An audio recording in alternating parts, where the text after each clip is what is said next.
Hello students, நான் உங்கள் மைத்ரி பேசுகிறேன். நம்ம இன்றைக்கி இந்த வீடியோவில் எதை பற்றி பார்த்துட்ருக்கோம் அப்படின்னா ஸ்டடி பிளான் தான்.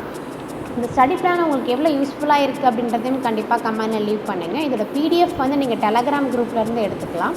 டெலகிராம் குரூப்பில் இது வரைக்கும் நீங்கள் ஜாயின் பண்ணல அப்படின்னா டிஸ்கிரிப்ஷனில் டெலகிராமோட லிங்க் இருக்குது. அதில் ஜாயின் பண்ணிக்கிட்டீங்க அப்படின்னா உங்களுக்கு பிடிஎஃப் உடனே கிடைக்கும். இதுக்கு முன்னாடி போட்ட எல்லா பிடிஎஃப்மே டெலகிராம் குரூப்பில் இருக்குது, கண்டிப்பாக நீங்கள் எடுத்துக்கலாம். ஸோ இப்போ இன்றைக்கி நம்ம பார்க்க போகிற டே 8 இங்கிலீஷில் ஆல்ரெடி யூனிட் 1 and 2 நம்ம பார்த்தாச்சு. இன்றைக்கி நம்ம பார்க்க போகிறது 3 and 4. இன்னும் கிராமர் பார்ட் நம்ம எதுக்குமே பார்க்கல. கிராமருக்கு நம்ம தனியாக ஒரு வீடியோ போடலாம். ஸோ ஃபஸ்ட்டு நம்ம ப்ரோஸ் அண்ட் போயம் ஃபுல்லாக நம்ம கவர் பண்ணிவிட்டு அதுக்கப்புறம் நம்ம கிராமர் பார்ட் போகலாம். இதில் புக் பேக் அண்ட் புக்கின் கொஷின்ஸ் உங்களுக்கு எடுத்திருக்கு. டோட்டலாக இந்த 2 யூனிட்லேயும் சேர்த்து 2 மார்க் மட்டும் பார்த்திங்க அப்படின்னா 15 2 மார்க்ஸ் இருக்குது.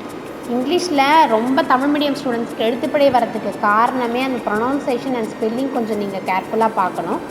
ஸோ நீங்கள் அதுக்கு வந்து சில கைடெல்லாம் யூஸ் பண்ணுறீங்க, அதில் எல்லாமே 1 word ஆன்சர்ஸில் இருக்குது உங்களுக்கு. அந்த மாதிரி 2 மார்க்கில் நீங்கள் 1 word ஆன்சர் நீங்கள் எழுதுனீங்கன்னா உங்களுக்கு 1 மார்க் தான் கிடைக்கும்.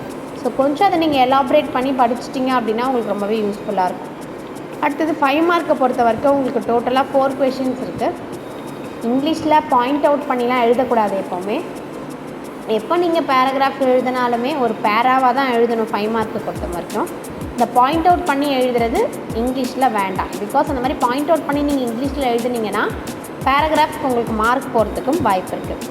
அடுத்தது ERCயில் உங்களுக்கு கொடுத்துருக்கு. அடுத்து read the lines carefully and answer the கொஷின்ஸும் இருக்குது. ஸோ இந்த ERC and read the lines carefully and answer the questions இது ரெண்டுமே நீங்கள் ரொம்ப கவனமாக பார்க்க வேண்டிய பார்ட்ஸ். ஏன்னா ஈஸியாக மார்க் ஸ்கோர் பண்ணலாம். இதில் மிஸ்டேக் வராத அளவுக்கு பார்த்துக்கிட்டிங்க அப்படின்னா ரொம்பவே பெஸ்ட்டு. இந்த மாதிரி கொடுக்குற இம்பார்ட்டன்ஸ் எல்லாம் 1 by 1 நீங்கள் ஃபுல்லாக த்ரோ பண்ணுங்கள். அதே மாதிரி உங்களுக்கு இருக்கிற டைமை ரொம்ப வேல்யூபிளாக யூஸ் பண்ணுங்கள். ஏன்னா உங்களுக்கு இருக்கிறது ஆல்மோஸ்ட் இன்னும் 2 வீக்ஸ் தான் கரெக்டாக இருக்குது. அடுத்தது நம்ம எக்ஸாமுக்கு ஃபுல்லாக ரிவிஷன் தான் பண்ணுவோம். நியூவாக நம்மளால் படிக்க முடியாது. இந்த 2 வீக்ஸில் நீங்கள் என்ன நியூவாக படிக்கிறீங்களோ அதை அப்படியே இந்த 2 வீக்ஸோட ஸ்டாப் பண்ணிவிடுங்க. எதையும் நியூ திங்ஸ் கொண்டு வராதிங்க. ரிவிஷன்ஸ் மட்டும் தான் நம்ம அதுக்கப்புறம் பண்ண போகிறோம். உங்களோட ஃப்ரெண்ட்ஸ் அண்ட் ரிலேட்டிவ்ஸ் யாராவது 11th 10th 12th யாராவது இருந்தாங்கன்னா கண்டிப்பாக அவங்களுக்கும் இந்த வீடியோவை ஷேர் பண்ணுங்கள். ரொம்பவே யூஸ்ஃபுல்லாக இருக்கும்.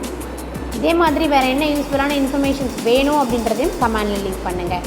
இதே மாதிரி வேறு ஒரு வீடியோவில் நான் வந்து உங்களை மீட் பண்ணுறேன். Until then, bye from Mythri. Thank you. All the best, students.